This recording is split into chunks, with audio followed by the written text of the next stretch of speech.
Assalamualaikum warahmatullahi wabarakatuh. Waalaikumsalam warahmatullahi wabarakatuh. Ya, puji dan syukur kita panjatkan atas kehadirat Allah Subhanahu wa taala, atas nikmat yang diberikan sehingga kita dapat berkumpul pada malam hari ini.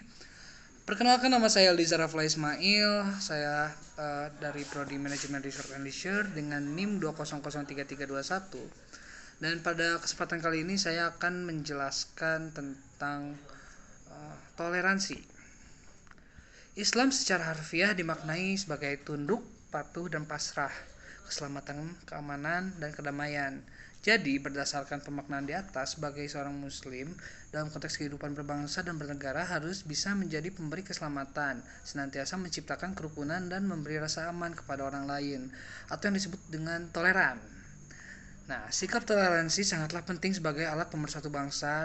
Tanpa adanya toleransi, kehidupan yang penuh dengan kemajemukan dan perbedaan ini tidak akan pernah bersatu.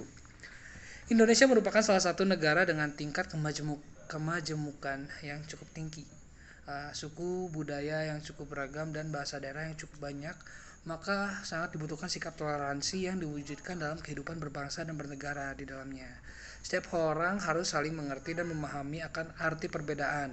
Namun fenomena yang terjadi akhir-akhir ini menjadi banyak terjadi gejolak sosial yang timbul dari akibat kurang bisa menegakkannya sikap toleransi, khususnya sikap toleransi antar umat beragama. Jadi toleransi merupakan bagian dari visi teologi Islam. Sejatinya harus dikaji secara mendalam dan diaplikasikan dalam kehidupan beragama, karena toleransi ini adalah suatu keniscayaan sosial bagi seluruh umat beragama dan merupakan jalan bagi terciptanya kerukunan antar umat beragama. Toleransi atau as-samahah adalah konsep modern untuk menggambarkan sikap saling menghormati dan saling bekerja sama di antara kelompok masyarakat yang berbeda-beda, baik secara etnis, bahasa, budaya, politik, maupun agama. Oleh karena itu, toleransi merupakan konsep yang sangat bagus dan sangat mulia, yang sepenuhnya menjadi bagian organik dari ajaran agama-agama, termasuk agama Islam. Dalam konteks toleransi antar umat beragama, Islam memiliki konsep yang jelas. Tidak ada paksaan dalam agama. Bagi kalian agama kalian dan bagi kami agama kami adalah contoh yang sangat populer dari toleransi di Islam. Fakta-fakta historis itu menunjukkan bahwa masalah toleransi dalam Islam bukanlah konsep asing atau gharib. Toleransi adalah bagian integral dari Islam itu sendiri, yang detail-detailnya kemudian dirumuskan oleh para ulama dalam karya-karya tafsir mereka. Kemudian rumusan-rumusan ini disempurnakan oleh para ulama dengan pengayaan baru, sehingga pada akhirnya menjadi praktik kesejahteraan dalam masyarakat Islam. Istilah lain toleransi berasal dari kata tolerer, yang berasal dari bahasa Latin yang berarti dengan sabar membiarkan sesuatu. Toleransi dalam bahasa Belanda adalah toleriente, sedangkan dalam bahasa Inggris yaitu toleration.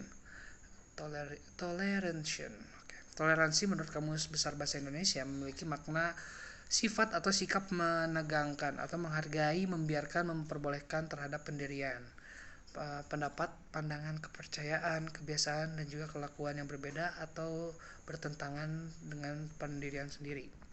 Konsep toleransi atau tasamuh dalam pandangan Islam mengandung konsep rahmatul lil alamin. Sekalipun Al-Quran tidak secara tegas menjelaskan tentang tasamuh, namun banyak yang ditemui beberapa tema yang terkait dengan ini, diantaranya rahmat dan kasih sayang, atau memaafkan juga ada. Lalu sikap toleransi dan saling menghargai tidak hanya berlaku terhadap orang lain, tetapi juga kepada diri sendiri. Bahkan sikap toleransi harus dimulai dari diri sendiri. Rasulullah SAW mengingatkan agar ia memperhatikan dirinya dan memberikan hak yang proporsional. Sesungguhnya tubuhmu punya hak untuk kamu istirahatkan, matamu punya hak untuk dipejamkan, dan istrimu juga punya hak untuk dinafkahkan. Itu dari hadis riwayat Bukhari. Secara doktrinal, toleransi sepenuhnya diharuskan oleh Islam. Lalu Islam pun secara definisi adalah agama yang damai, selamat, dan juga menyerahkan diri. Definisi Islam yang seperti ini seringkali dirumuskan dengan istilah Islam adalah agama yang rahmatul lil alamin, atau agama yang mengayomi seluruh alam. Artinya Islam selalu menawarkan dialog dan toleransi dalam bentuk saling menghormati, bukan memaksa. Ya, sekian dakwah tentang toleransi dari saya. Ya, akan saya cukupkan seperti ini, dan wassalamualaikum warahmatullahi wabarakatuh.